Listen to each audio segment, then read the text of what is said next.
Hey, what's going on, guys? It's Barry here with the Scryguys, and today we're going to be looking at the Fallout singles that I would pick up for myself. Unfortunately, some people don't want to buy a whole commander deck, a collector box, and all that stuff, but they just want to go ahead and pick up singles. Well, I think you should take a look at these singles. I'm only picking singles that are new to the set. There are a whole bunch of reprints in here as well, so you can go ahead and take a look at those yourselves. Maybe you've been kind of sitting on some that you're like, I don't want to pick that up right now, like an inexorable tide. I don't know if I'm saying that right, or farewell, even though there's a lot of negativity around that card right now. But let's check out the cards that I would pick up for myself. We're gonna be going by color, multi artifact, or colorless, and then multicolors. The first one we have on deck is going to be Codsworth Handy Helper. Great for commander. Well, specifically for commander. It is a 2 and a white legendary artifact creature robot. Commanders you control have ward 2. Tap it for 2 white. Spend this mana only to cast aura and an equipment or an equipment. And then it also has tap attach target or equipment you control to active to target creature you control. Jeez, I'm having a really rough time right now.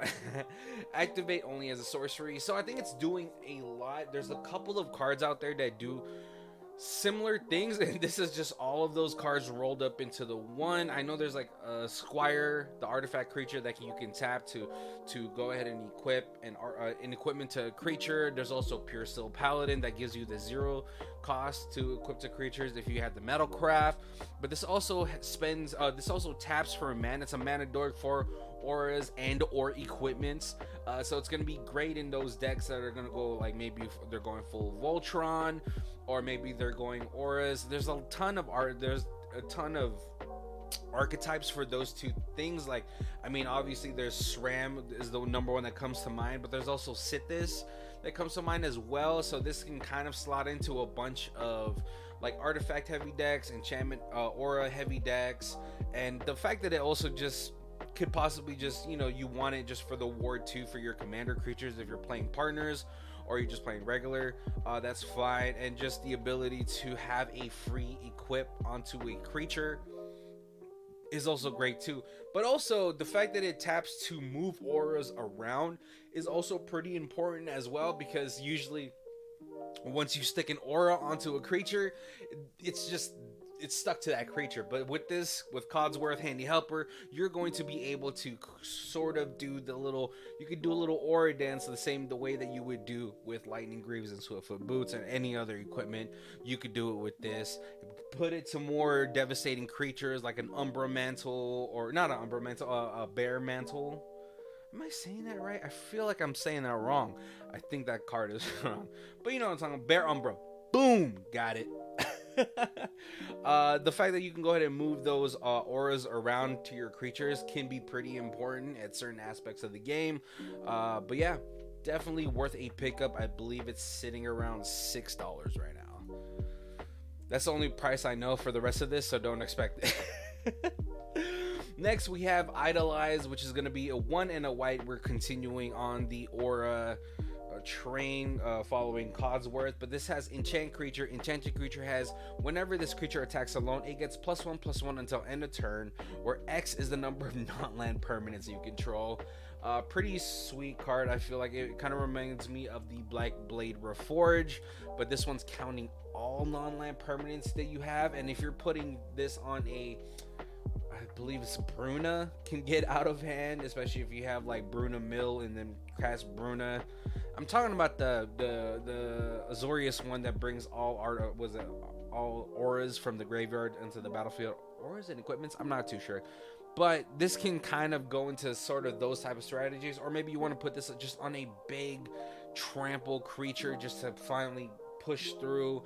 Maybe you're doing it for the buff and you have a Selvala out onto the battlefield, and you're gonna be like, instead of using that creature to tap for 5, you're using that creature to tap for 15, 20. It's the sky is the limit. We also have a card in here that could work well with this card as well, that acts like a mini Selvala. So I think there's a lot of places that you can put this card into. It's still gonna be pretty niche, I would say.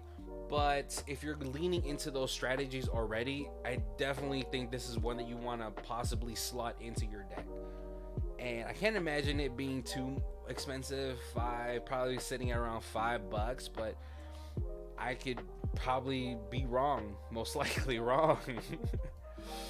Next we have Rad Storm, 3 in a blue, instant storm, proliferate. So this card is gonna be very niche, I could say, but it really does help that it has instants. Depending on the decks that you have, if you're playing a +1/+1 counter strategy and you're going to blocks, you never know, this can kind of save your creatures out of nowhere or kill someone else out of nowhere, because you know, when you calculate the damage, you're like, all right, well, I'll have 6 life left, he doesn't have enough, and then like maybe you've casted a couple turns prior to attacking, and then on instant speed you're like, oh, actually all my creatures are gonna have +3 more, +3 more, +3 more. This could also just save a lot of Planeswalker Super Friends decks, because most of the time when people are swinging into Planeswalkers, they're just doing just enough damage to kill it.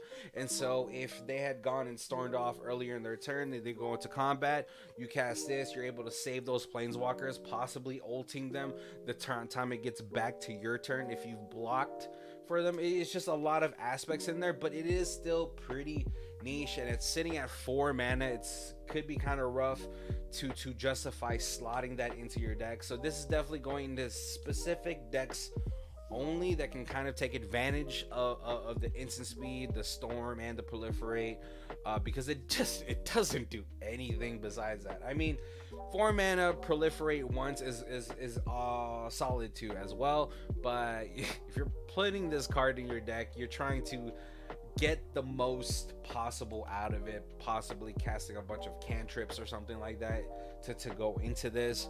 But yeah, I definitely think it's still a pretty cool card, and I would like to have that in my collection. Next we have Struggle for Project Purity, 3 and a blue enchantment. When it enters the battlefield, choose Brotherhood or Enclave. Brotherhood, at the beginning of your turn, your upkeep, each opponent draws a card. You draw a card for each card drawn this way. And then Enclave, I don't know. Whenever a player attacks you with one or more creatures, that player gets twice that many rad counters. So pretty cool. A nice card that you can kind of scale with how the game is going. If you get this early on enough, maybe you want to go for Brotherhood, because your opponent's drawing 1 card apiece and you're drawing 4 cards on your upkeep. Can kind of taper off the downfall of having your opponents draw cards, extra cards, especially if you have a Smothering Tithe out on the board with this. Then that can kind of really help you get along and get the most advantage from this type of effect. And an Enclave can possibly, depending if you're on a proliferate type of strategy, you want to mill your opponents out. Maybe it incentivizes your opponents to not swing at you, because maybe they don't have a lot of graveyard recursion in their deck, so they're just like, I don't want to mill something that I need for later on, or maybe they had scryed or something like that. But I'm mainly here for the Brotherhood portion of it. I mean, it also kind of gives the table a little bit of goodwill towards you. Like, well, I'm drawing a card, but he's drawing 4 cards, but I kind of need this card. So it's just like, it's up in the air. It's a little bit of a group hug type of situation. I believe maybe Coin decks might want that. It's that little bunny that taps and everyone draws a card and gains a life. Maybe those type of strategies would really like lean heavy into the Brotherhood. I feel like this, for me, if I put it into a deck, it's gonna be in specific decks, or it's gonna depend on which effect I want, depending on the state of the board. If I get this early enough, though, I'm for sure always gonna pick Brotherhood, though, because drawing 4 cards at the beginning of every upkeep just gives you a higher chance to win. Come on. Next we have Vats, 2 and 2 black instant, split second, choose any number of target creatures with equal toughness, destroy the chosen creatures. Really cool. It's like almost a spot removal board wipe. It can definitely take out go white strategies pretty easily, and the fact that you can't respond to it, split second, is one of my favorite mechanics, just because you're like, yes, go away counterspell players or protection and freaking heroic interventions and all that stuff. Uh, I wish they would come back with that cycle. Maybe they will in the future. But yeah, really cool. The ability to go ahead and spot removal things. This might be a 4-mana just destroy one creature, which probably is the biggest threat on the board. But if you're going up against a lot of go wide strategy decks, I definitely think you should pick this up. Killing a bunch of tokens all at once and possibly having maybe a black market connections out or something like that. No, black market. That's the card. The 5-mana one could possibly just turbo you into a win when it gets back to your turn, or maybe you have a pitiless plunderer out, or revel in riches, something that could possibly get you either the win or close to a win back when it gets to your turn. I love that this is instant speed. So cool. But yeah, definitely one of the cards I would be definitely picking up. I know this is probably a little bit more expensive, probably in the $15 range, but still a lot cheaper than buying a whole deck. Next we have Screeching Scorch Beast. This might seem like a maybe like a Timmy card or a pet card or whatever, but it's 4 and 2 black creature, bat mutant, flying menace. Whenever Screeching Scorch Beast attacks, each player gets 2 red counters. Now, whenever one or more non-land cards are milled, you may create that many 2/2 black zombie mutant creature tokens. Do this only once per turn. So really cool. I mean, best case scenario, when it gets back to your turn, you're gonna have like around 6 to 8 zombies. But let's get out of Magic Christmas land. Let's just say if you're able to at least get 2 to 3 zombies off of this, you've effectively have put 6 mana and 11 power onto the board. It has flying menace, so it has evasion, two of the best ones, I would say. And then the fact that you're going into the rad counter side, you're gonna be in black, so you're possibly gonna have a decent amount of graveyard recursion for creatures or something like that.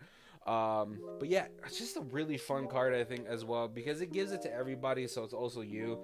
But if you're also like in a proliferate strategy with Yawgmoth or something like that, you can go ahead and start proliferating those rad counters.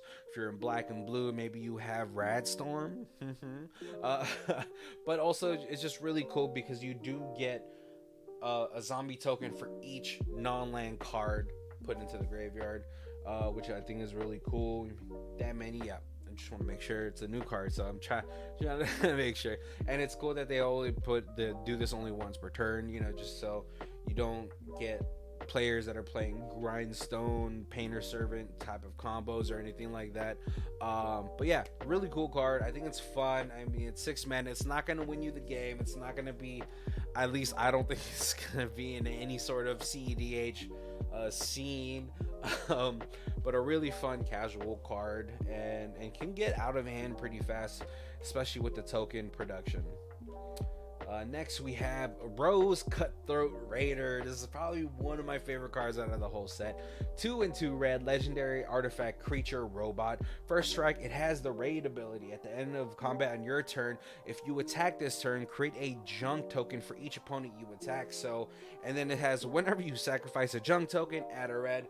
So really cool. You send 3 creatures, 1 each way to each opponent. You make 3 junk tokens. Now they can tap, give you impulse draw, and then also generate you mana to cast at cards that you just impulse draw. So a really cool card. I think the way I'm looking at this card is that it's just going to be an artifact. I'm never going to swing with it because I want it to stick around as much as possible. I like that this says that this says on the raid ability that it itself doesn't have to attack. You can attack with other creatures to generate those junk tokens and get all that impulse draw, because you know how red always needs more draw. But definitely one of probably the cards I'm definitely gonna pick up for this set, just because of the amount of value that you get from it. Because it doesn't say you have to sacrifice a junk token to its own ability. You can use it with the new Krenko or any type of spell that needs you to sacrifice artifacts, so you can go and generate a red mana.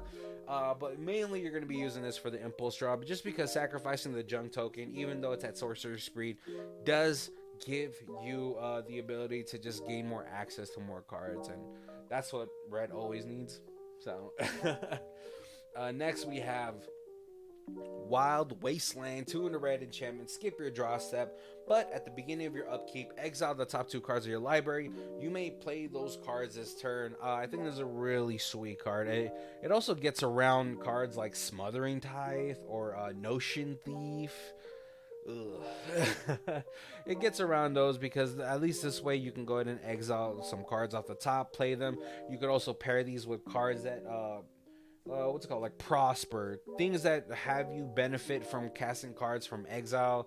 I know there's what's called the dinosaur card from Doctor Who, and there's a couple of those cards from Baldur's Gate that kind of get a lot of geez, benefits that that when you cast things from exile, you get added benefits to that as well. There's a couple of backgrounds that also have those situations. So a really cool card, a really great way for you to dig deeper into your deck, and ways to sort of bypass Smothering Tithes and multiple Smothering Tithes and stuff like that. Next we have green Bighorner Rancher, 4 in a green creature, human ranger, vigilance, and add an amount of green mana equal to the greatest power among creatures you control, and then you can sacrifice it and gain life equal to the greatest toughness among other creatures you control. It's like Sylvala Light. It doesn't give you the card draw, it does give you life. Sometimes that matters. If you get low enough, that starts to matter a lot. But we're really here for that tap ability. Galta decks are gonna probably love this guy. It's just any big mana creature decks are gonna love this guy. Apex Devastators. This would have been so nice if it had haste. Just saying. But yeah, no, just obviously it's not gonna replace Sylvala because this is just an uncommon and it only taps you for green mana. But it is a nice budget alternative to those who don't have Sylvala, or just maybe you want redundancy into the deck, and this is just another great way for you to get that. So definitely a good card. I'm probably gonna pick up at least 1 or 2 of them. It's really sweet. I mean, hey, you always need more mana dorks, especially like that, especially when you get into untapping, and obviously you get into Umbra Mantle like lines, right? That's the one that untaps a creature for like 3 mana. So then you just generate a whole bunch of green mana, and then you Finale of Devastation, or you gen wave for your whole deck or something like that. It's all there. That's definitely the potential for that card. Next we have Cathedral Acolyte, 1 in a green creature, human cleric. Each creature you control with a counter on it has ward 1, and then it has a I believe the land is called like Oran Reef something, maybe Vastwood, I'm not sure, but it has put a +1/+1 counter on target creature that entered the battlefield this turn. It's not symmetrical, it's not like the land after all, but it gives one creature ward 1, and that can kind of matter in a pinch. If someone's trying to path to exile your creature, you tap it, give it ward 1, and they don't have the 1 to pay. Definitely pretty sweet. I think this is really good at being an uncommon. Obviously you're going to be putting this in counter matters decks, like, I don't know, Vojo perhaps. You could it could have a ward +1, you know. Experiment Crash, which I don't know who's playing that anymore, but I haven't seen that guy on the table in a very long time. But just any deck that's going to be putting counters, not just +1/+1 counters, but counters onto the board. Definitely a good one to slot in. I wish it was an elf, then I would put it in my Voja deck. Alright, next we're looking at, I believe, artifacts. Boom, Camp 3 artifact fortification. It's been a while since we have had a fortification card, but whenever fortified land is tapped for mana, put a +1/+1 counter on target creature you control. If that creature shares a color with the mana that land produced, create a junk token and then fortify for 3. So really cool. It buffs our creatures, and then it also gives us access to junk tokens, which gives us access to impulse draw.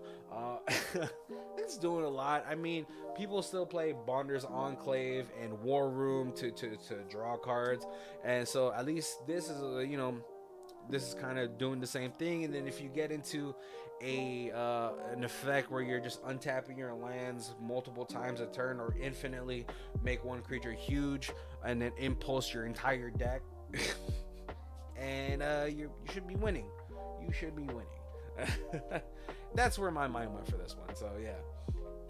And then next we have a Pip-Boy 3000, 1 mana artifact equipment. Whenever equipped creature attacks, you get to draw a card, discard a card, put a +1/+1 on that creature, or untap 2 target lands, and it's equipped for 2. Doing a lot. If it had some sort of damage dealing effect, it would Umezawa's Jite get out of the way. But I really love this for the untap 2 target lands, because there's a lot of busted lands out there. I mean, the first ones that come to mind are obviously Cabal Coffers and Nykthos, which is going to produce you a huge amount of mana. Possibly Gaia's Cradle if your play group has that, or they allow proxies. There's just just so many things that could mess, or just it's a very like budget. I don't know, not budget, but it's a very cheap way to do a lot of these things. It lets you loot, not rummage, right? I always get those two mixed up. And it also just buffs up your creature as well. Just really solid, doing a lot. Especially it's I love that each of those effects are situational. Sometimes you want to untap two lands, and then possibly go off that turn with your Nykthos or Cabal Coffers, or maybe you just need to loot, so you put this on a small creature, have that creature die, go ahead and loot. Just a lot. It's doing a lot. All right, definitely pick it up, guys. Next we have Atomize 2 and Golgari, instant, destroy target non-land permanent, and proliferate. So just a Golgari version of that. I forgot the Orzhov one is called, but yeah, no, I mean, I wish it said exile, just because, let's be real, there is always the one ring somewhere on the table, and it's just, every time I see the one ring played on the table, the player who plays it, his chances or their chances or her chances are just exponentially skyrocket to a possible win. And then sometimes they just die from it. So, but I would just lean more into the former than the latter. But it's cool. It also gives you proliferate, so that's a little added bonus. Am I playing this over Assassin's Trophy? Probably not, just because Assassin's Trophy is 2 mana. But yeah, definitely proliferate decks are gonna want this. I mean, there's so many different type of counters now. There's rad counters, fungal counters, poison counters, probably the most important counter, +1/+1 counters, -1/-1 counters, planeswalker loyalty counters, and I'm pretty sure I'm missing saga counters, and I'm pretty sure burden counters. All right, I think I got them all, guys. But I feel like you want to be able to take the most advantage out of your proliferates. So yeah, definitely one I'm thinking about picking up as well.